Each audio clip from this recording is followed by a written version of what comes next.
सबसे पहले हनुमान जी से मेरी प्रार्थना है कि आप में से जो भी लोग देख रहे हैं, स्पेशली जिन लोगों की शादी हो चुकी है, उनके साथ ये सिचुएशन कभी भी ना हो, क्योंकि ये काफ़ी टेरेबल सिचुएशन है। तो मेरी प्रार्थना रहेगी कि आप लोगों के साथ ऐसा ना हो और आप लोग अच्छी लाइफ जिए। इसीलिए मैं ये वीडियो लाया हूँ for the worst case, 5 signs that your girlfriend और your wife is cheating on you. और वो साइंस बताने से पहले मैं आपको बताना चाहूँगा एक स्टोरी छोटी सी। मैं एक लड़के को जानता था, उसकी एक गर्लफ्रेंड थी, वो लोग काफ़ी 1-2 साल से रिलेशनशिप में थे। फिर क्या होता है कि अचानक से दोनों के बीच में कन्वर्सेशन कम हो जाती है, एकदम ख़त्म हो जाती है, और लड़का बेचारा भीख मांगता रहता है कि मुझसे बस 10 मिनट हर दिन कॉल पे बात कर लो, 10 मिनट बात कर लो। और लड़की कहती है कि नहीं यार, आई एम बिज़ी, मैं तुमसे कैसे बात कर लूँगी, मेरे घर पे ये प्रॉब्लम है, मेरे घर पे वो प्रॉब्लम है, मुझे ये काम करना है, मुझे वो काम करना है। Why can't you be a little bit understanding, थोड़ा अंडरस्टैंडिंग बनो, कुछ समझो मुझे। और उस लड़की के पास 10 मिनट भी नहीं था अपने खुद के बॉयफ्रेंड से बात करने के लिए। लेकिन मीनवाइल वही लड़की हर दिन 5-6 घंटे एक दूसरे लड़के से बात कर रही थी।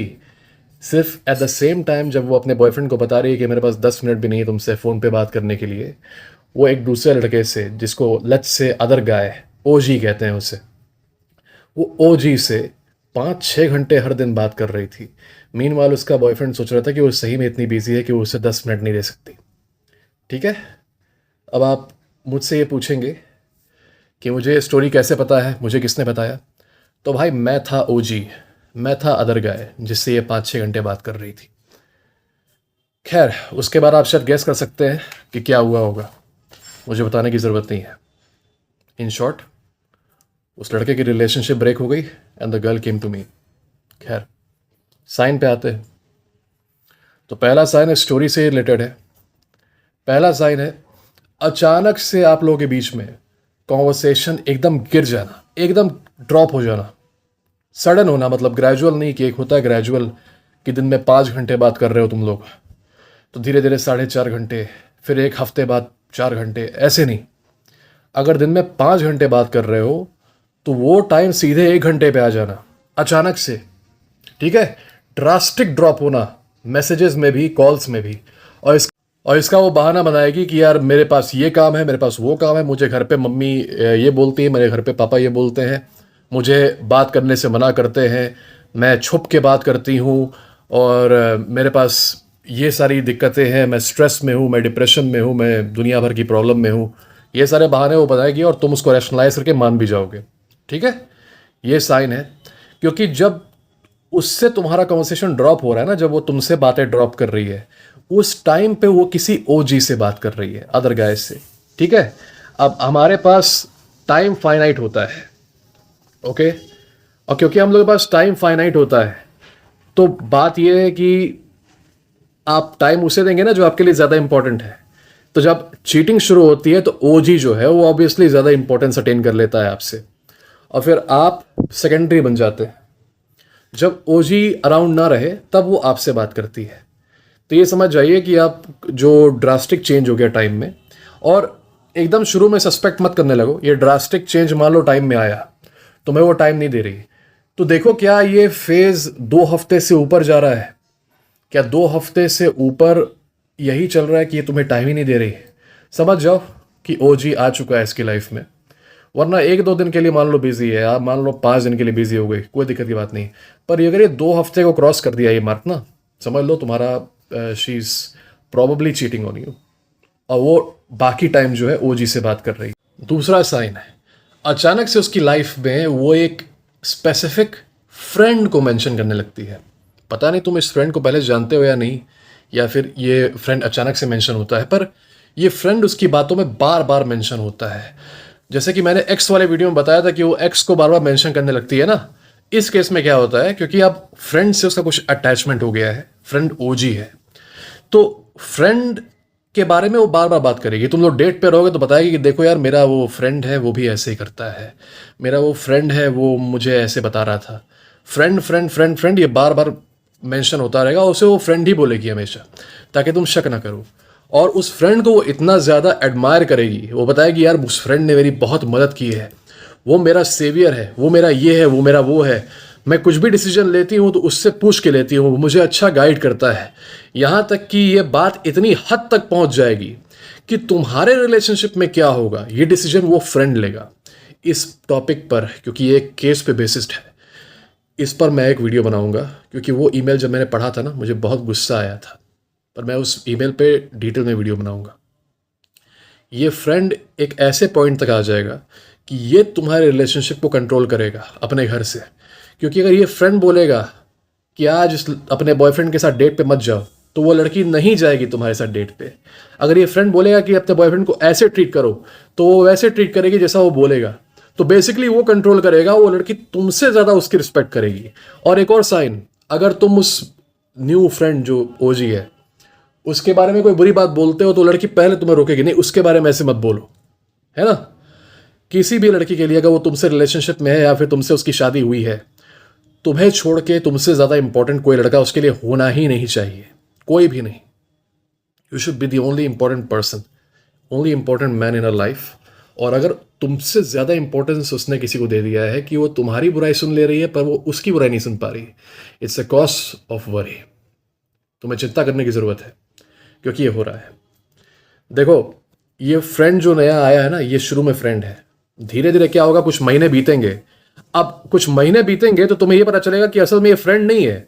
इस फ्रेंड्स ये बताएगी तुम्हें कि हम लोग असल में फ्रेंड से थोड़ा सा ज़्यादा है, हम लोग काफ़ी क्लोज हैं। और कुछ महीने बीतेंगे तो ये तुमको रिवील करेगी कि असल में उस फ्रेंड से मेरा थोड़ा सा कनेक्शन था, पहले हम लोग साथ में थे, हम लोग, मेरा कुछ क्रश था उसके ऊपर, या फिर उसका मेरे ऊपर क्रश था।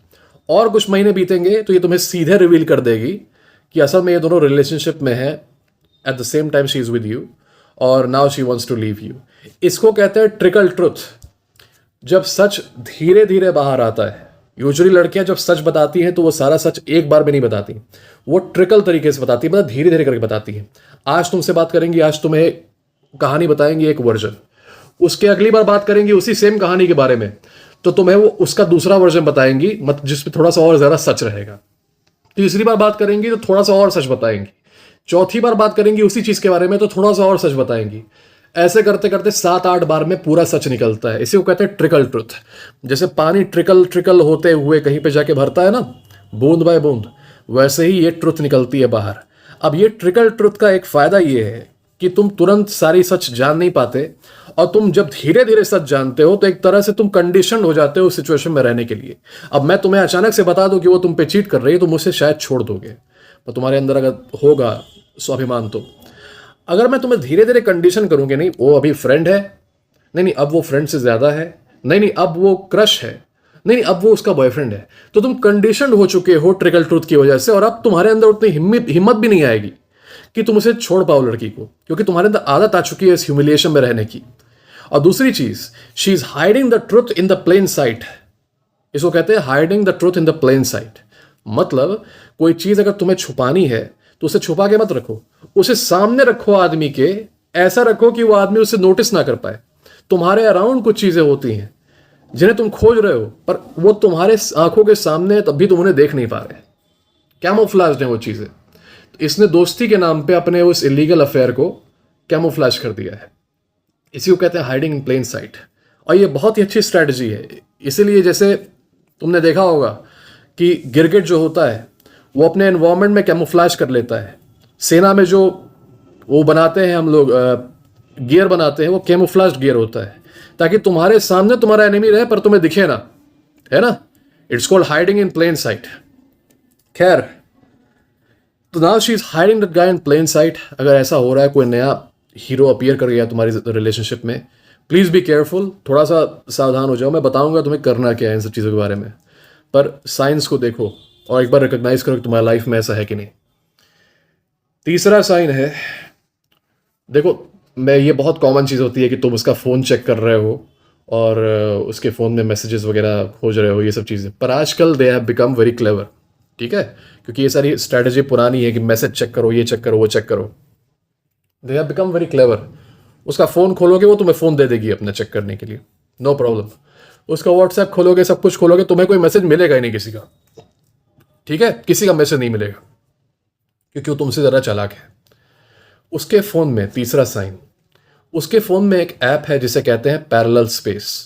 अब कुछ में पैरेलल स्पेस कहते हैं, कुछ में सेकंड स्पेस कहते हैं, पर ये दोनों ऐप अगर उसके फ़ोन में है तुम्हें थोड़ी सी चिंता करने की ज़रूरत है, क्योंकि पैरेलल स्पेस एक तरह से तुम्हारे फ़ोन में, जैसा कि नाम है, एक पैरेलल स्पेस बना देता है। एक तुम्हारे नंबर से व्हाट्सएप रहेगा, एक दूसरे नंबर से व्हाट्सएप रहेगा, तुम दोनों में स्विच हो सकते हो। और तुम्हारे जो मैसेजेस उस पैरेलल स्पेस के हैं, जब तुम इसमें स्विच कर जाओगे ओरिजिनल स्पेस में, तो वो मैसेजेस उसमें नहीं दिखाएंगे।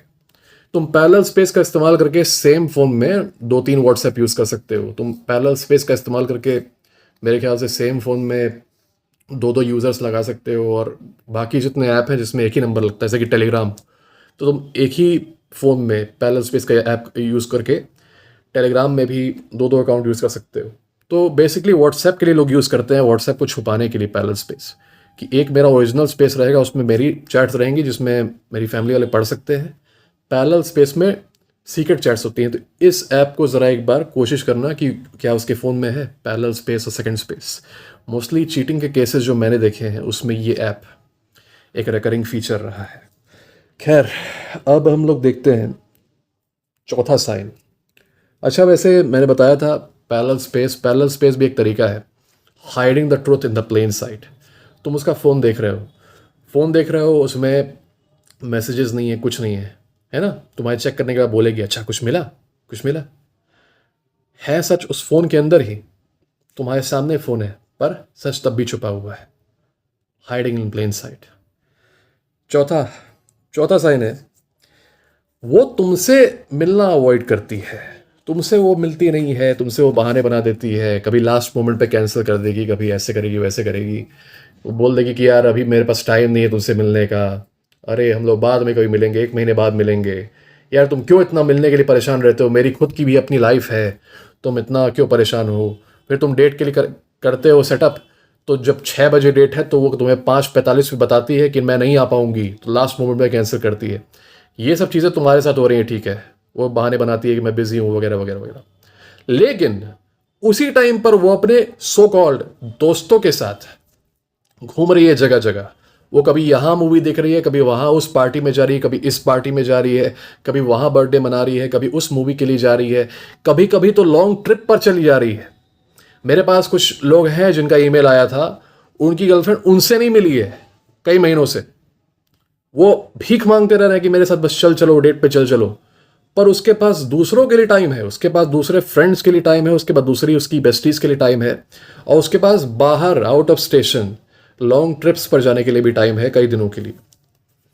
अगर ऐसा चल रहा है तुम्हारे साथ, तो she is completely avoiding you and she has found someone else. उसको एक ओजी मिल गया है, और उस ओजी के साथ वो अपने टाइम को एंजॉय कर रही है, पर तुम्हें वो इसलिए नहीं बता रही क्योंकि तुम उसके सेफ्टी नेट हो, ठीक है? ताकि ओजी जब उसे छोड़ दे, और ओजी छोड़ेगा, ओजी हमेशा उसके साथ नहीं रहेगा, तो वो फिर तुम्हारे पास वापस आ जाए और तुम उसका ध्यान रखो अच्छे से, तुम उसकी सेवा करो, है ना? चौथा साइन था ये। अब पांचवा है कि इट्स वेरी सिंपल। पांचवा है कि वो तुम्हें बता देती है कि उसने तुम पे चीट किया है। हाँ, इसकी भी एक स्ट्रैटेजी है। वो तुम्हारे सामने रोते हुए आएगी, तुम्हारे पैर पड़ जाएगी, तुम्हारे पास सामने हाथ जोड़ेगी, देखो मैंने बहुत बहुत गलत किया, और तुम पूछोगे क्या हुआ, तुम प्यार में भरे हुए हो, तुम पूछोगे, तुम्हारे अंदर का नर्चरिंग स्पिरिट जाग जाएगा उसे रोते हुए देख के। तो तुम क्या हुआ बेबी, क्या हुआ? नहीं, मैं नहीं बता सकती, मैंने तुम्हारे साथ बहुत गलत किया है। और तुम परेशान हो जाओगे ऑब्वियसली, क्योंकि तुम उसके बॉयफ्रेंड हो, उसको रोते हुए देख के तुम्हें बहुत कष्ट होता है, तुम केयरिंग वाली स्पिरिट में आ जाओगे। अब जब तुम केयरिंग वाली स्पिरिट में आ चुके हो ना, सॉफ्टन हो चुके हो, मतलब काफ़ी आ चुके हो कि हाँ I have to protect her, जब वो ये चीज़ देख लेगी तब वो रिवील करती है कि यार एक्चुअली मैंने तुम पे उस लड़के के साथ चीट किया, लेकिन समझो, मैं इस सिचुएशन में थी, मैं उस खराब सिचुएशन में मेंटली अच्छे प्लेस पे नहीं थी, तो मुझे लगा कि मुझे ऐसा करना चाहिए, पर मुझे अब बहुत पछतावा हो रहा है इस चीज़ को लेके। तुम ही बेस्ट हो, तुम ही सबसे अच्छे हो, और समझने की कोशिश करो कि मेरा, वो फालतू के बहाने बनाएगी जिसका कुछ मतलब नहीं होता है, मतलब ऐसे बहाने बताएगी जिसका तुम अगर कहीं लिख के मुझे दे दो ना, तो तुम चाहे कितना भी एनालाइज कर लो उन वर्ड्स को, उनका कोई मतलब नहीं निकलेगा। इट इज़ कॉल्ड सोफिस्ट्री, ठीक है? सोफिस्ट्री मैंने बताया था अपने कम्युनिटी पोस्ट में, तुम लोग मेरे कम्युनिटी पोस्ट पढ़ा करो यार, मैं बहुत सारी वैल्यूबल चीज़ें उसमें लिखता हूँ, तुम लोग पढ़ो, तुम लोग थोड़े से क्विज़ेस भी खेलो, तुम लोगों के लिए क्विज़ेस रहते हैं मेरे, उन लोगों को पढ़ो। और मैंने लिखा था कम्युनिटी पोस्ट में कि सोफिस्ट्री एक एक्ट है जिसमें हम लोग क्लेवर और फॉल्स आर्ग्यूमेंट्स का इस्तेमाल करते हैं किसी ऐसी चीज़ को सही बताने के लिए जो कि सही नहीं है, पर तुम लोग कन्विंस हो जाते हो। ठीक, इस पर एक वीडियो बनाऊंगा मैं। तो वो लड़की कहती है कि नहीं, असल में मेरा पास्ट ट्रॉमा था 15 साल पहले का, और उस पास्ट ट्रॉमा जो है मेरा वो अभी जाग गया, और उसकी वजह से मुझे ये लगा कि मुझे तुम पर चीट करना चाहिए और वो लड़का मुझे बचा सकता है। पर असल में मेरी गलती नहीं थी, वो मेरी गलती नहीं थी, वो मेरे पास्ट ट्रॉमा की गलती थी, वो मेरे अंदर की इनसिक्योरिटी की गलती थी। ये बड़े बड़े वर्ड्स जो है ना, insecurity, past trauma, I was fighting with myself, I was trying to figure myself out, I was figuring myself out, I was exploring myself, और I was fighting with my demons। ये सारी नौटंकी जो है ना, इनका truth से कोई रिलेशन नहीं है। ये सारी विशी वॉशी वर्ड्स जो हैं तुमको मैनिपुलेट करने के लिए इस्तेमाल हो रही हैं। ठीक है, सिंपल वर्ड ये है कि मैंने तुम पे चीट किया, I slept with some other guy और आई लव्ड सम अदर गाय, बस ये सिंपल वर्ड होता है। I was affected by my trauma, मेरे साथ वो ट्रॉमा था, और मेरे अंदर डीमंस थे जो मुझे ये करा रहे थे, और मेरे साथ ऐसा हुआ है पास्ट में जिसकी वजह से मैं अक्सर दूसरों की तरफ डिविएट हो जाती हूँ, मेरा ये नेचर है, प्लीज़ मेरी हेल्प करो, तुम तो समझते हो, मैं अपने आप पे काम करूँगी और दुनिया भर की नौटंकी। इसलिए रियलिटी ये है कि जो ओजी था, जो अफेयर पार्टनर था उसका दूसरा, उसने किसी रीज़न से उसे छोड़ दिया है। देखो, ओजीज अक्सर प्लेयर होते हैं, उनका ये काम होता है कि they go and steal committed women, have fun with them, then leave them. अक्सर ओजीज ये होते हैं। ओजीज भी जानते हैं कि जो लड़की किसी और आदमी पे चीट करके उनके पास आ रही है, वो कभी लॉन्ग टर्म पार्टनर तो नहीं बन सकती, क्योंकि अगर वो तुम पे चीट करके उसके पास जा रही है, अगर वो उसका बॉयफ्रेंड बन गया तो वो उस पर भी चीट करेगी। Once a cheater always a cheater. OG ये बात जानता है, वो चालाक है, तो वो ऑलरेडी इसको ड्रॉप कर चुका है। अब ये, क्योंकि तुम उसके सेफ्टी नेट हो, अकेले तो रह नहीं पाएगी, तो ये तुम्हारे पास भागते हुए वापस आती है, तुम्हें बताती है कि क्या हुआ। ठीक है, इसका एम है, ये बताती तुम्हें क्यों है। तुम लोग सोच रहे हो कि खुद क्यों बताएगी कि मैंने चीट किया। ये खुद बता के एक इमेज अपनी लाना चाहती है तुम्हारे दिमाग में कि देखो मैं कितनी वर्चुअस हूं, मैंने देखो खुद तुम्हें बता दिया कि मैंने ये गलती की है, देखो मेरे अंदर कितना तुम्हारे अंदर ट्रस्ट है कि तुम मेरी बात सुनोगे, मेरे अंदर कितनी हिम्मत है, मेरे अंदर कितनी वर्चू है कि मैं खुद अपनी गलतियां एक्सेप्ट कर रही हूं और मैं बता सकती हूं कि मैंने तुम पे चीटिंग की। ठीक है, देखो मैं इतनी लॉयल हूं तुमसे। ये मेंटल जिम्नास्टिक है, और तुम में से कुछ बेवकूफ उसे इस पॉइंट के बाद ये सोच के वाओ कितनी वर्चुअस है, वाओ अरे बाप रे, उसने एक्सेप्ट कर लिया कि उसने मेरे पे चीटिंग की खुद के मुंह से, अब तो मुझे इसे ले लेना चाहिए वापस, और ये बोल के तुम लोग ले लेते हो उसे वापस। एक मेरा सब्सक्राइबर है, वो बता रहा है कि उसकी गर्लफ्रेंड ने उस पर चीट किया, और चीट करने के बाद जो उसे पता चला तो उसकी गर्लफ्रेंड ये कहती है कि यार देखो मैंने तुम पे चीट किया, पर मैंने तुम्हें बता भी तो दिया, देखो इट्स अ गुड पॉइंट कि मैंने तुम्हें बता दिया। अगर मैं तुम पे चीट कर सकती हूँ तो देखो मेरे अंदर मेरा तुम्हारे अंदर इतना भरोसा है कि मैं तुम्हें बता भी सकती हूँ, और मेरे अंदर ये क्वालिटी है कि मैं अपनी गलतियां मान सकती हूँ और उसे फिक्स कर सकती हूँ। गुड साइड तो देखो, इसका गुड साइड तो देखो कि मैंने तुम्हें बता दिया। ये गुड साइड पुट साइड सब मैनिपुलेशन है, सोफिस्ट्री है। सोफिस्ट्री के चक्कर में मत चलो। ये क्या, मैं दूसरे लड़के के साथ थी, पर इसका देखो, इसका नतीजा देखो कितना अच्छा आया, हम लोग के बीच में नजदीकियां और बढ़ गई, मेरे और तुम्हारे बीच में। इसका नतीजा देखो कितना अच्छा आया कि हम लोग के बीच में जो लड़ाइयां थी वो कम हो गई, और हम लोग को एक हेल्दी टाइम मिला एक दूसरे से दूर, और हम लोग आस पास आ सकते हैं। ये क्या नौटंकी है, ये क्या मैनिपुलेशन है। यार मैं एक गलत जगह पे थी मेंटली, और अब देखो मैं सही हो चुकी हूं, तो देखो ये अच्छा हुआ ना कि मैंने तुम पे चीट किया, अब देखो मेरा वो पास्ट ट्रॉमा चला गया, रिपेयर हो गया, अब मैं तुम्हारे साथ रह सकती हूं।